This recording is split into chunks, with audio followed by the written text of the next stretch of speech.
P.A.T Life Podcast. As always, I'm Patrick, and today I have with me a special guest that the beauty of the internet and the beauty of having friends and being in circles together, you start to meet people that you never knew you were going to get to come across, and you learn so much just by following that intuition, following that guidance, following the recommendations. And this is one of those moments here today with my man Chance. Is it Garton? I want to make sure. I'm so used to just InnerVerse, so I just want to make sure. Yeah, Garton works, or Gartone. That makes it sound like kind of official. I was going to say, I love it, man. Well, before I dive into any more of my talk here, maybe just kind of describe a little bit about you, your podcast, and then that way we can dive in. Right on. I like to describe InnerVerse as your portal to flow state and synchronicity, the perpetual flow of synchronicity, you could say, prying open the third ear, which is your still small voice within, or the heart space, you could call it that. I've been up to that for like 5 years.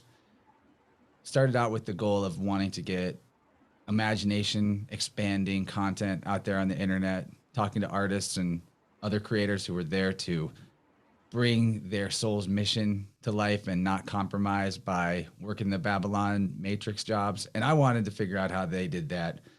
Nobody could really give me the answers to it, but eventually, through the course of just staying focused on what I'm here to create, I did get there and transition out of the grind and all of that lifestyle. So I hope to inspire that type of movement in everybody, because it's time to quit supporting the things about our life that just stress us out and make us unhappy, and build. We could build anything, especially if we gave ourselves more time. So I do InnerVerse. That's a weekly show. I've also got a live one called VibeRant. That's newer. We do those on Wednesdays, and they're live, where we let the audience, I say let, yeah, I mean, they're a big part of it. The audience and the tribe of the community, they come in, call in, leave us messages and questions, and we try to interact with them as much as possible during a VibeRant. Last night I had Mike Wan, Synchromystic Sage of Susquehanna Alchemy, and his special lady, Jenny Rivers, who's an energy healer. They came on and we had a super fun time exploring how to create your own system and the merits of building your own conceptual framework for the reality in a divinatory sense. And what else am I up to? I do sound healing, and I do cards like tarot and I Ching. Those are services I offer to people on a one-on-one basis. And all of that is super fun to talk about, but also wherever the flow leads us is fun to talk about too. So I'm game for whatever, man. And thanks for having me. It's good to meet you. You as well, man. Just think, well, one, that was all great, and I appreciate the breakdown. Because I now listening to your show now more through Dylan. For those who don't know, Dylan will actually be on the show next week. What? You got Dylan? Yeah, so just the kind of backstory. So those who don't know, Dylan Sicoscio, he's a legend. And I was talking to him trying to, because I wanted to pick his brain, and he's like, why don't you just go listen to these podcasts first? Like, read my books. And he wasn't like, oh, read my books and then I'll talk to you. It was like, if you want to understand what I'm talking about, listen to these, go read the books. So I've taken a little hiatus with the show so I can just sit and read the books and really try to digest what I'm learning. And then also obviously listening to your guys' podcast. So he sent me over those, and just ever since then, I've been just enthralled with your show. And not to blow smoke up your butt, but to understand a bit more about me.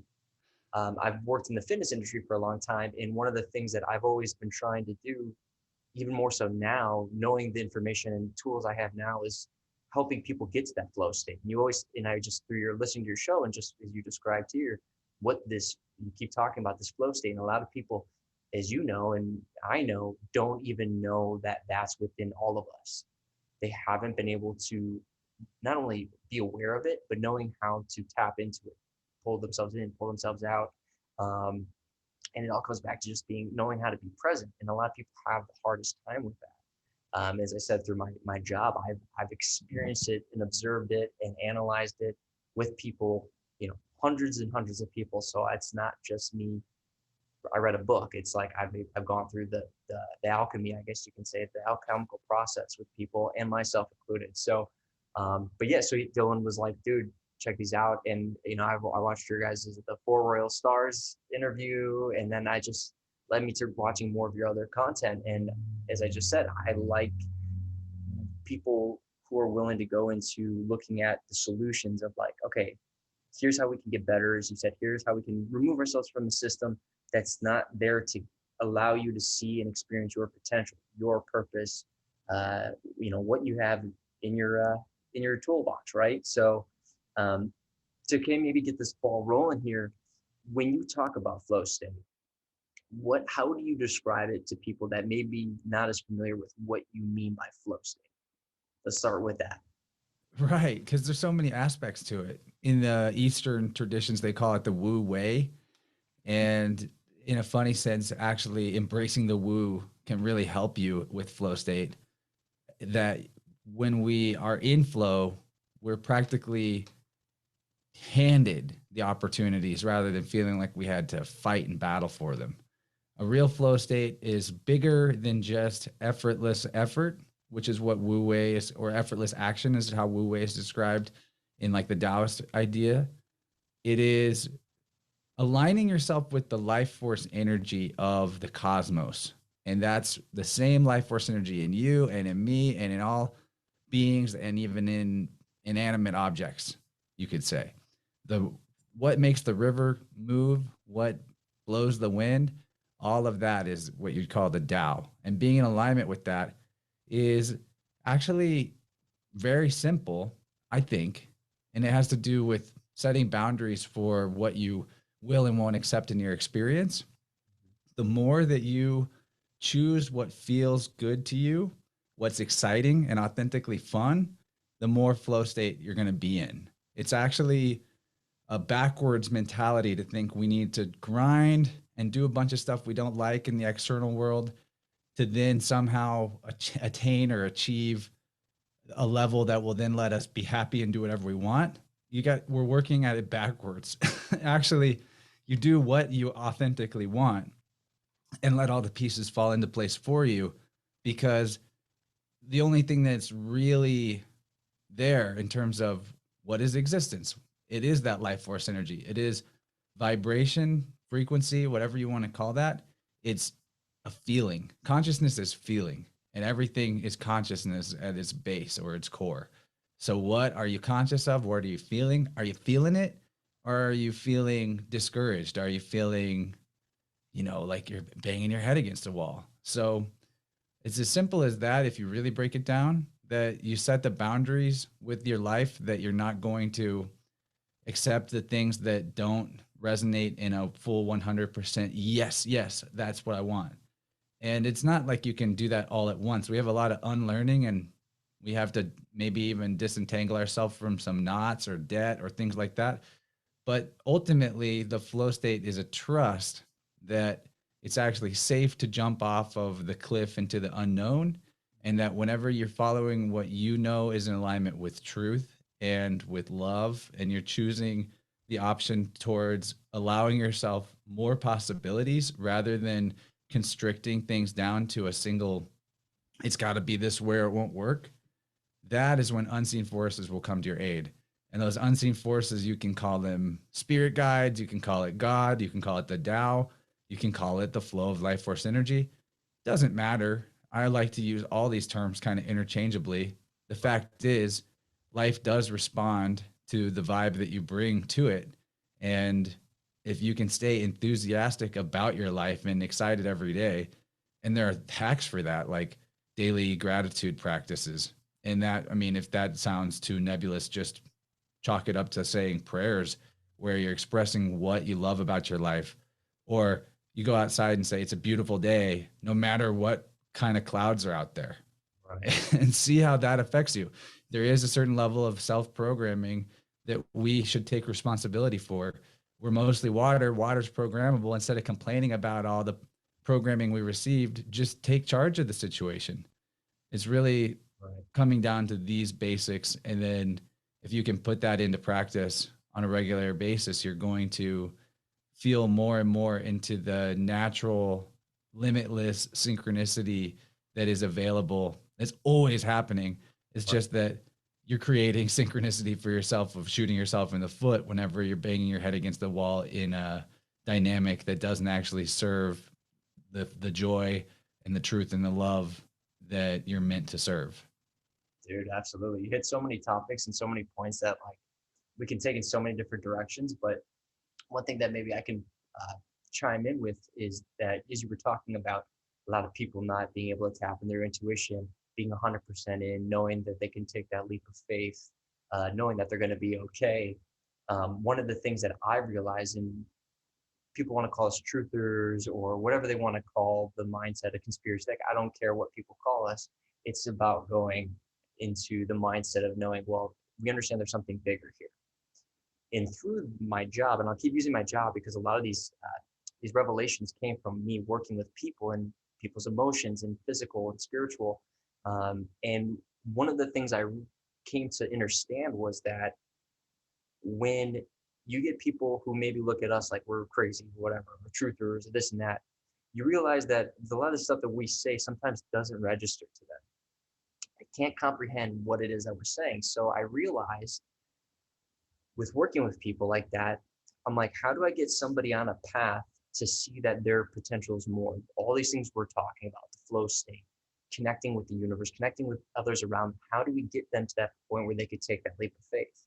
And because so many of us, because of the programming and because of the state we're in of being materialistic, I realized my job is kind of like that first, like kind of they say like, hey, don't do weed because it's the gateway drug to all these others. Like I feel like working people's physical is the gateway to allowing a lot of these people to see what you've been talking about. And what do I mean by that? I noticed as you talk about time and being in the zone and being in the flow state where people are in the flow state with me and with their exercise, they're like, oh, wow, an hour, we're already done. I'm like, yeah.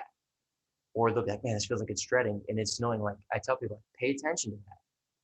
Why did that feel like a longer hour? Why did that hour feel so short? Or I'll put them under physical stress and I'll put them into their breath. I'll put them into their body, being 100% aware of like, where is my attention as I'm moving with this intention? And when I get people in that state and they go, whoa, I didn't know I can do that. And then I go, follow that, follow that. And I've learned just how efficient and how effective that has been. And I use again the physical strengths or the physicality of things because that's what I do every day with clients and other people. And I've seen that being such a profound kind of like revelation for people going like, what are you doing to me? I'm like, nothing that you aren't already able to do. I'm just allowing you to try to get tapped into it. And so I don't know if there's anything that you've done with your work. I know you do sound vibrations and things, but is there anything you want to add to that? Because I feel a lot of people are so caught up in, you know, the programming of like, if I think this way, then I'm going to be the part of the crazies or this and that. In reality of just going like, what you just did in your exercise is exactly what we're talking about. You just experienced it rather than someone telling you. You know what I mean?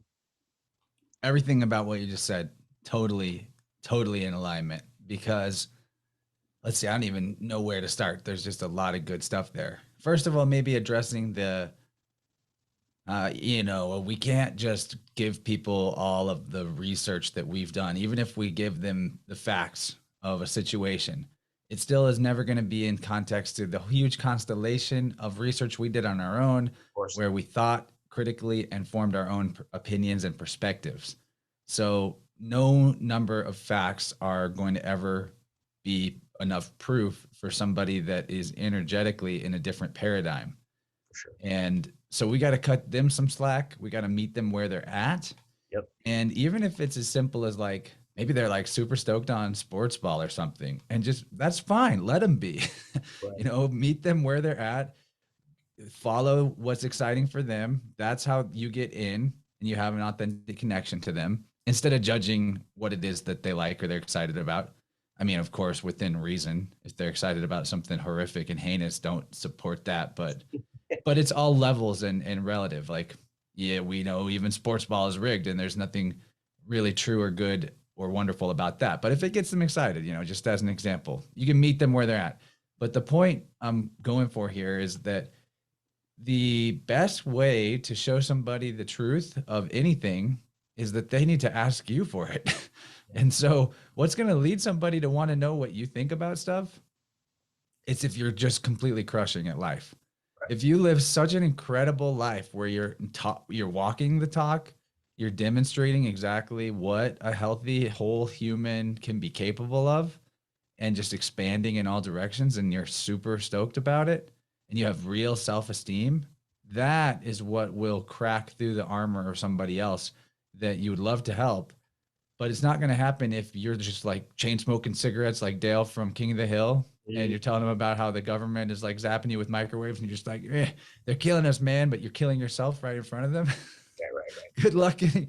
That's always what blows my mind, is like hanging out with truther people and seeing the self-destructive habits. Now, that being said, even like when you're in a state of real health and not in an addiction mentality, you can have some flexibility. You know, you can you can live maybe an 80-20 rule. The human body is really great at dealing with acute stressors. It's just the chronic stressors that trash it. So keep that in mind. Like, you don't have to be so rigid that the slightest impact would break you. That's cool too. There's so much more to get into here, but what you're talking about, or go ahead. No, sorry, go on. You can. Yeah, you're talking about body work and physical health.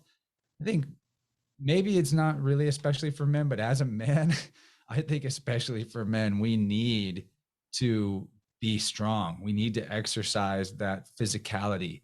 There's something about it. First of all, it's a detox pathway just to sweat. Right. Some people, everybody's body is a little different. Some of us might even detox best through sweat. Yeah. And that's important to keep in mind. Like, I sweat more than the average person, and I kind of always thought that it was because that was my body's favorite way to detox. So it would just do that extra. But there's a real truth about your physical vessel and the integrity of it that relates to how much of your self can be in that vessel at one time. So a simpler way of putting it is, the healthier you are, the stronger every element of your mentality is, because there's not actually a body and then a mind. It is they're two sides of a coin. Yeah. They're not even sides. They're one and the same. Your body is a distributed intelligence network, an electrical system. Your mind is not something in your brain. It is contained in the entire electrical field in and around your body. So whenever you're helping people get to a new relationship with their body, getting into their body, feeling their energy on an internal level through exercise, that is waking them up to themselves, becoming self-conscious. And even that word is ridiculous, that we think of, society thinks of the word self-conscious as like, oh, that's a bad thing. I'm self-conscious about that. It's so silly. Self-consciousness is really helpful, actually. Anyone in your life that in a way that doesn't piss you off can point something out about you that you weren't noticing that you do. Right. That's a great person to be around. They're helping you. And that's something that's lost too among males, is that we used to jab each other, not that word has just been ruined, but we used to prod at each other and make jokes and call each other out for little things. And that was a way of keeping everybody from getting off the rails. And even now with the culture, that can be taken totally the wrong way, and it doesn't work anymore. Yeah. But with sound healing, it's a similar thing. We're working on the electrical energy body, the auric field, you could call it. And it's not that different than how exercise can help somebody repair their auric field. It's just a targeted approach that can unlock some of the blockages that are outside of the body and off balance to the left or right.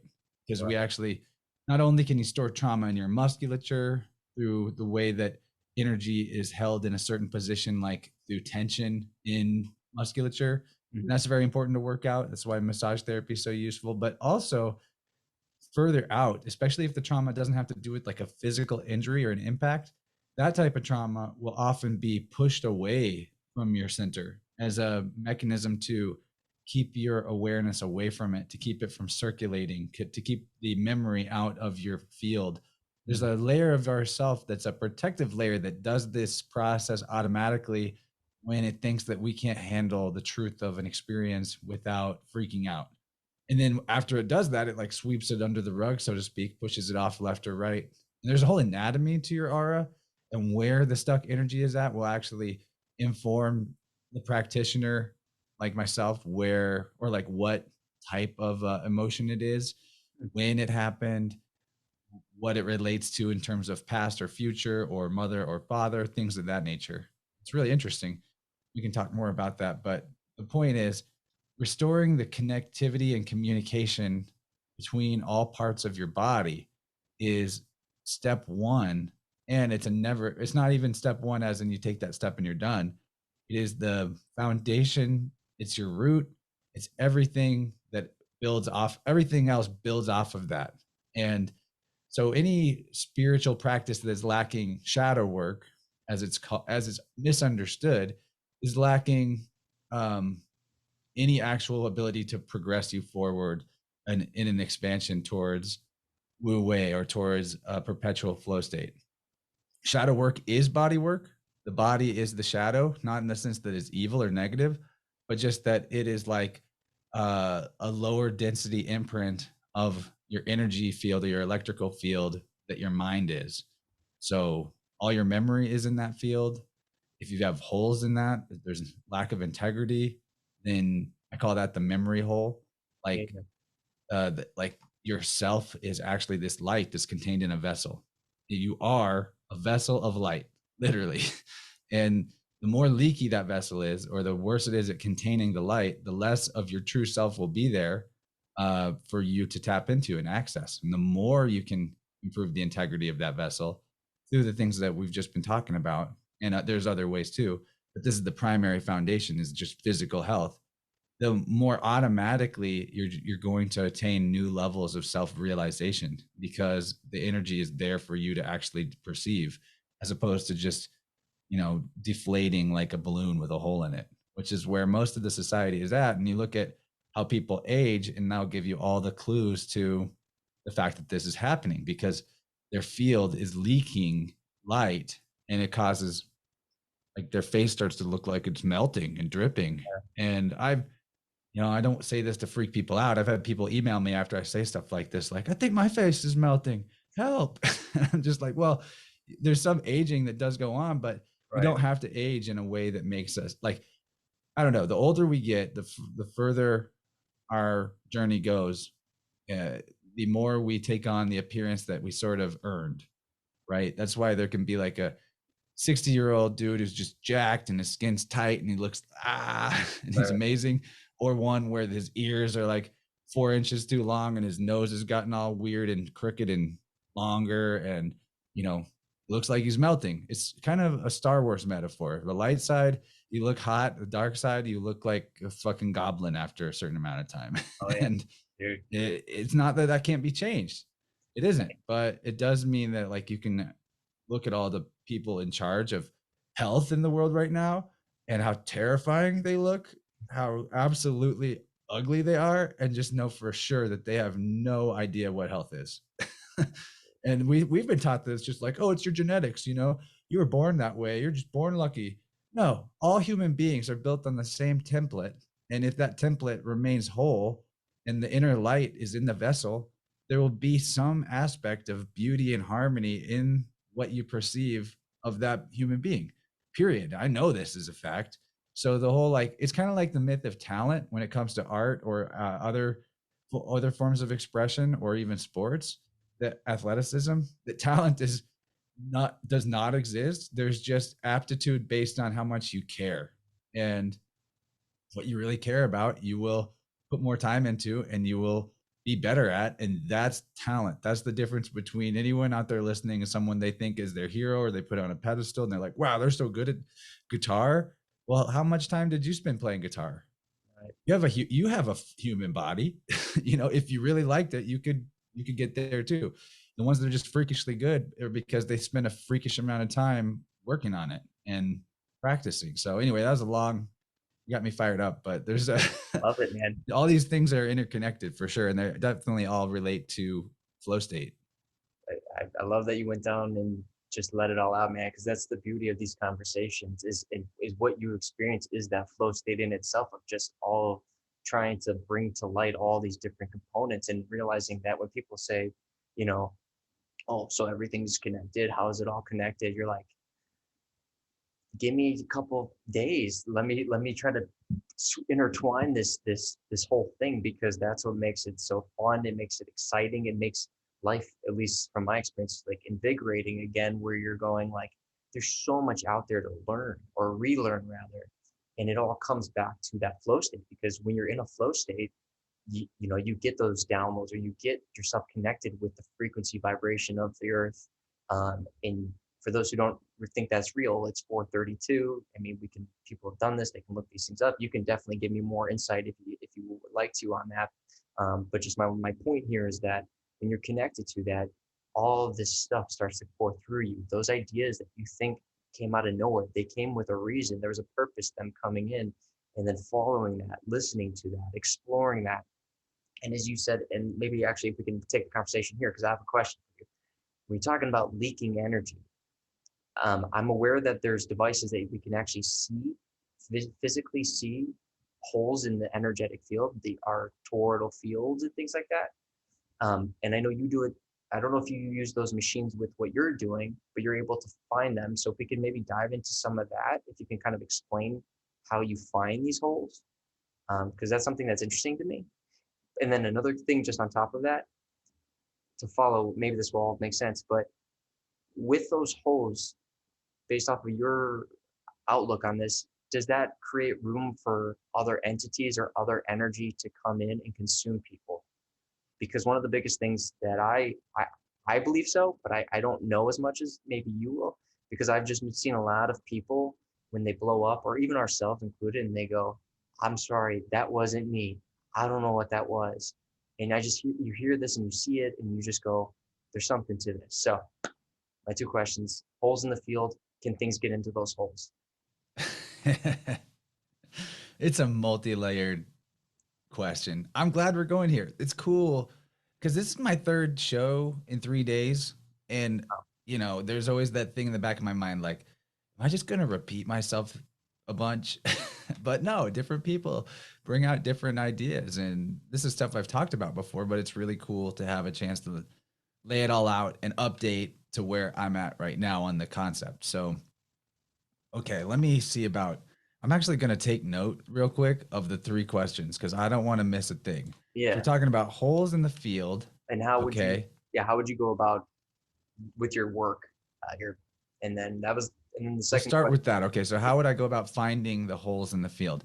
This is actually a super intuitive aspect of what I do, in that, and maybe it has something to do with like astrology, my personal configuration, where my Neptune hangs out on my chart, in the sense that I don't really always know why I know stuff intuitively, but I've learned to just trust that the first, like whenever you're doing a multiple choice test, the first answer is probably right.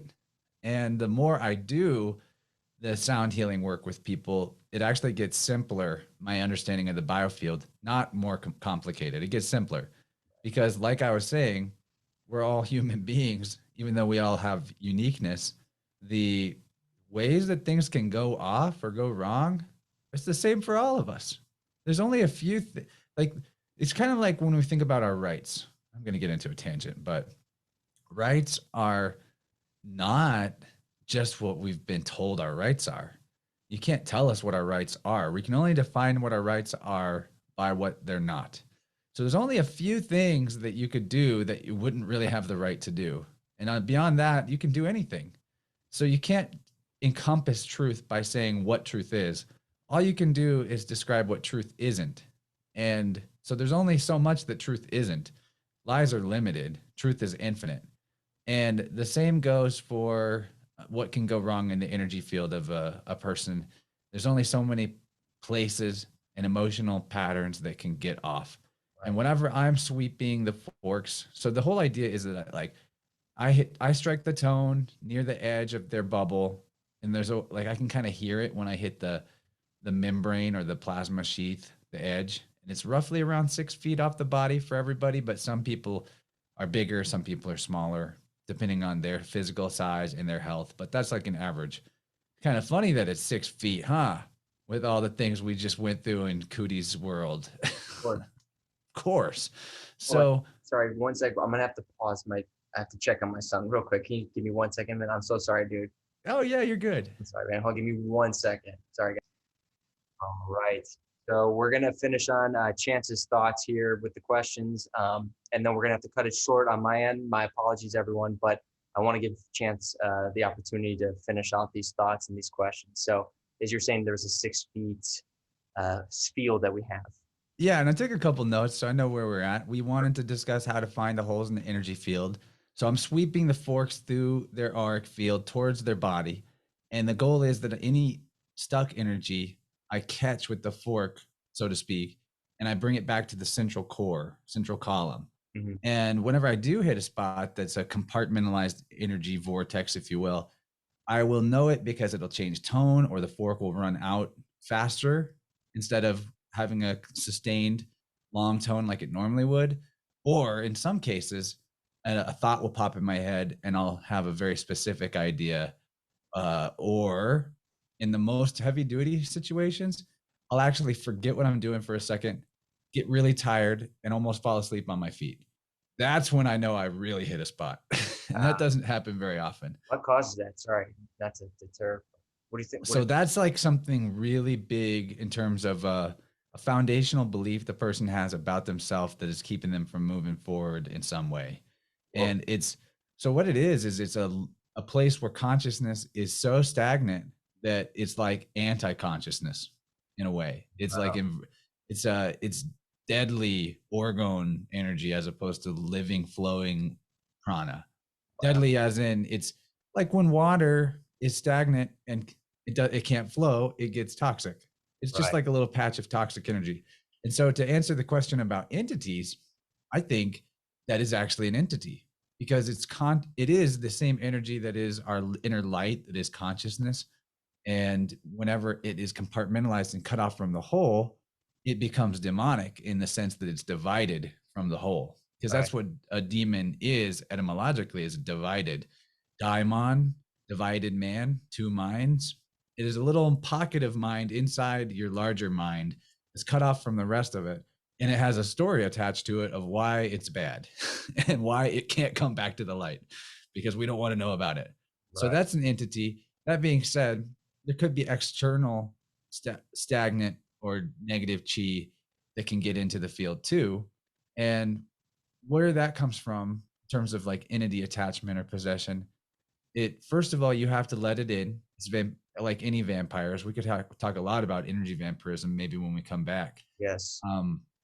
But where the function that people need to be aware of is that you got to allow for any of this. And the way that it works on the most basic level is ask yourself, are you living the life of your inner world directing the outer world, or is the outer world directing your inner world? There's only two ways you can live. And most of us oscillate between the two modes. But whenever we really live outer world directing inner world, especially in the polluted ass world we got right now, that is akin to outside energy puncturing your energy field and entering into your field. And so that's actually the exact style that on purpose energy vampires will adopt to influence and to juice you. I call it getting juiced. We can talk about how they operate too. But that's sort of, to keep it light so that we can wrap and then come back. Maybe that'll be the topic to get into next is energy vampirism or psychic vampirism, what the signs of that are, because a lot of us, especially the team light, good people, it's hard for us to think the way that somebody that's extremely broken in their field thinks.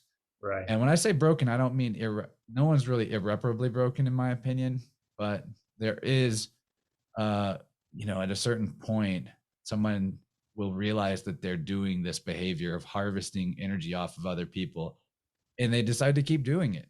Mm-hmm. It's a survival mechanism that many of us adopt unconsciously. Yep. And in a needy way. And then there's people that are like, oh, I'm going to practice this on purpose. I'm going to see if I can live forever by eating other people's light. So it's there's a spectrum, but that'll be fun to talk about coming back.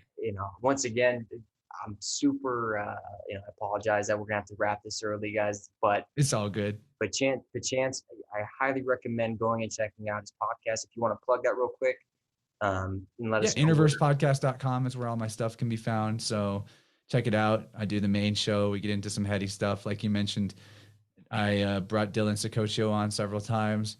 I like to think that I drug him kicking and screaming off of Instagram and into the podcast world and got him on Crow and championed his books because he was like, I'm not going to write any more unless I sell 100 books by July of his new book.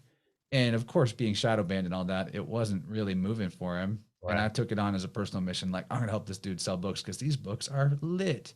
They're so good. And now he's writing a 4th book. So he's not holding to that, even though he didn't sell the books in time. He's back.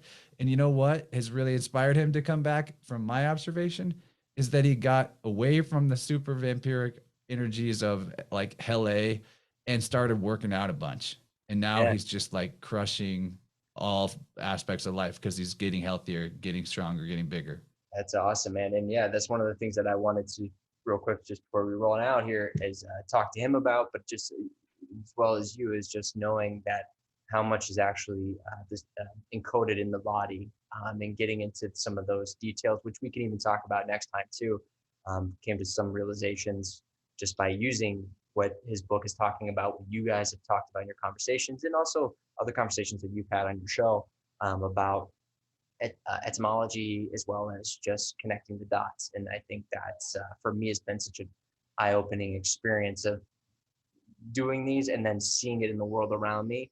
And to your point here about what kind of life you live, is like the internal, affecting the outward, or the other way around, and knowing how to be inward, working out more and more each day, knowing when I'm doing different, when it's oscillating, when am I doing the other way around, and then going, oh, there it is. Okay, that's happening now. Let me change that back around. So again, it all goes back to flow state. Another little teaser too. You alluded to the 4 royal stars. Yeah. That is a really good video that Dylan and I did. I set up the PowerPoint and he knocked it down. Dude, I'll put that in the link, man, because I've already sent that to a few friends and who are slowly waking up, or some that are further along, and they're like, this was awesome. It's just a taste of astrotheology. But what I've been getting into lately, thanks to my community and some of the really genius people in my Telegram group. If you guys aren't on Telegram, just quit all other social media and join Telegram. It is so much better. But the fact is about the 4 royal stars that are the 4 evangelists that we describe in that video is that they're not fixed in the sense of staying permanently in the same position like some background stars are. There are stars that parallax, and then there's stars that don't. So there's actually like 2 Interesting. and this is a whole different cosmology to start to talk about, so I won't go further. Yeah. But there's like 2 sets of stars. There's the ones that move more, and then there's the ones that are like background. Right. And the 4 royal stars have been moving for a long time. They've always been moving. And as of 2012, the last one moved out of the fixed signs. So all 4 of the stars that we were talking about in the constellations of Scorpio, Leo, Taurus, and Aquarius. Yeah. They have all moved now into the mutable signs. And in 2012, crazy year, the last one, which was Regulus, had previously been in Leo and is now moved over into Virgo. So what that means for where we're at, all the royals, the cardinal points moving from fixed into mutable, I think is highly symbolic of what the world's like now, and especially how information is mutable. And you can go find supporting evidence for whichever side you want, and you can't tell anybody or prove anything. You just have to like live the experience and decide what it means for you at this point. Not that truth is ever going to be relative, but our ability to communicate it with this information overload in the current age, it's gotten real weird. Bro, man, I'm obviously blessed for the reasons why I have to go, but yeah, I am so excited about picking. There's a banger for being just a shorty. We'll do more. I'm up for it. But hey, thank you again for this time. And, as always, please check his stuff out. You will not be disappointed. I can assure you of that. I've done my deep dives since the last couple of weeks. But again, I thank your time. Thank you for your time, Chance. And everyone else, thank you for joining us for the short one. We'll be back, I can assure you. So have a good one, guys. Much love.